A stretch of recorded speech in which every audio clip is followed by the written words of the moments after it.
بسم اللہ الرحمن الرحیم۔ دنیا میں بایوگرافیز بہت زیادہ پڑھی جاتی ہیں، آٹو بایوگرافیز یا بایوگرافیز بہت زیادہ پڑھی جاتی ہیں۔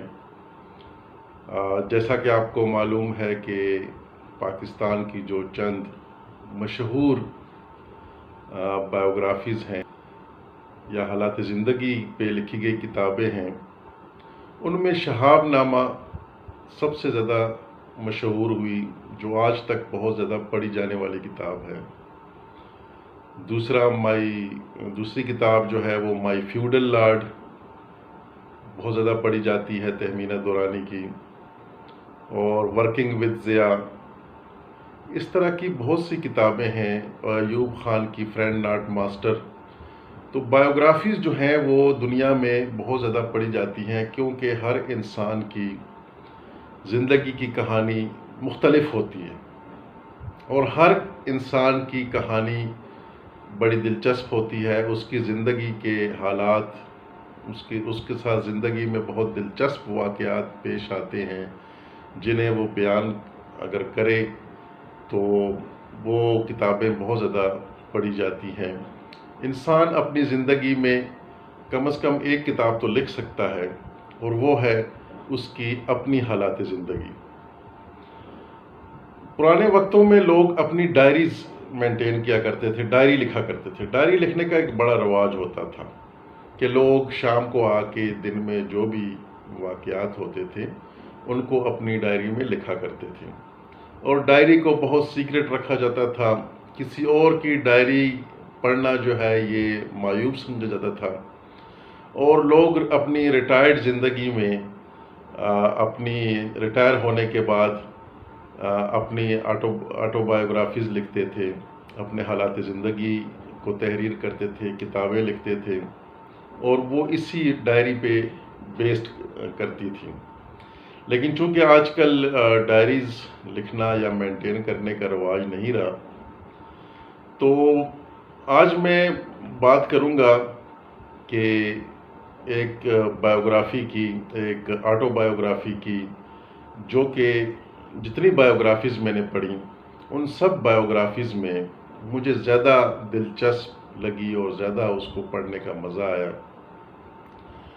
میں جب آرمی میڈیکل کالج میں تھا تو ہمارے ایک پہلے جو وائس پرنسپل تھے میری سروس کے دوران، وہ جنرل غفور شاہ صاحب ہوا کرتے تھے۔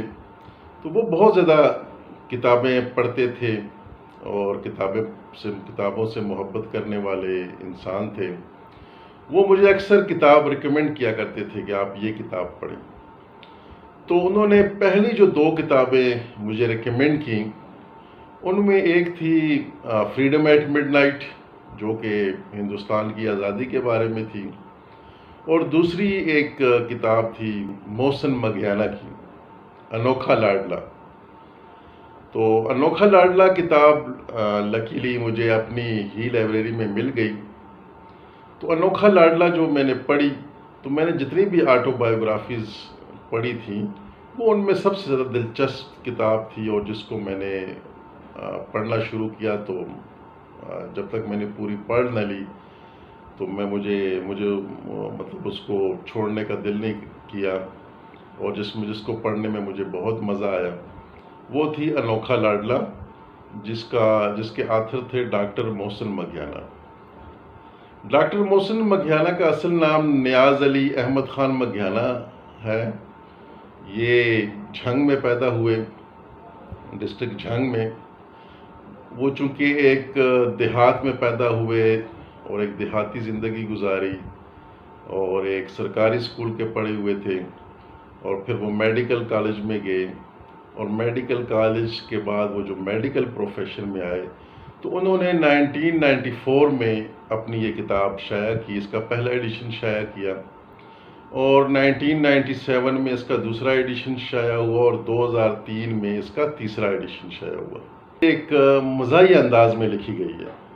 اس میں تمام واقعات جو ہیں وہ انہوں نے انتہائی مزاحیہ انداز میں پیش کیے ہیں۔ جیسے ہی آپ کتاب پڑھنا شروع کریں گے تو آپ ہنسے بغیر نہیں رہ سکیں گے کہ اور تھرو آؤٹ اس کتاب میں آپ کی دلچسپی کم نہیں ہوگی۔ انہوں نے دیہاتی لائف یا جو سرکاری اسکولوں کی صورتحال ہے یا جو میڈیکل کالجز میں اس وقت صورتحال تھی یا ان کی جو میڈیکل پروفیشن میں آنے کی جو صورتحال ہے اس کو انتہائی دلچسپ اور مزاحیہ انداز میں لکھا ہے۔ تو یہ جو جتنی بھی بایوگرافیز میں نے پڑھی ہیں اس میں ایک زیادہ دلچسپ اور زیادہ اچھی کتاب ہے، خاص کر ان لوگوں کے لیے جو میڈیکل پروفیشن سے تعلق رکھتے ہیں، وہ تو زیادہ تر یہ کتاب پڑھتے ہیں، اور دوسرا جو میڈیکل پروفیشن سے تعلق نہیں رکھتے لیکن ان کی زندگی دیہات میں گزری ہے اور سرکاری اسکولوں کے پڑھے ہوئے ہیں، تو ان کے لیے اس میں ان کو ایسا لگے گا کہ جیسے یہ انہی کی کہانی ہے۔ تو یہ کتاب جو ہے انوکھا لاڈلا آپ کو انٹرنیٹ پہ نہیں ملے گی، اور یہ عام طور پر اویلیبل بھی نہیں ہے، اکثر شارٹ رہتی ہے، تو اس کو آپ نے تلاش کرنا ہوگا۔ ہو سکتا ہے آپ کو کسی لائبریری میں مل جائے یا کسی بڑی بک شاپ میں آپ کو مل جائے، تو اس کتاب کو خریدیں اور پڑھیں تو آپ کو مزہ آئے گا، اور جب پڑھنے کے بعد آپ میری ویڈیو پہ کمنٹ ضرور کیجیے گا۔ اللہ حافظ۔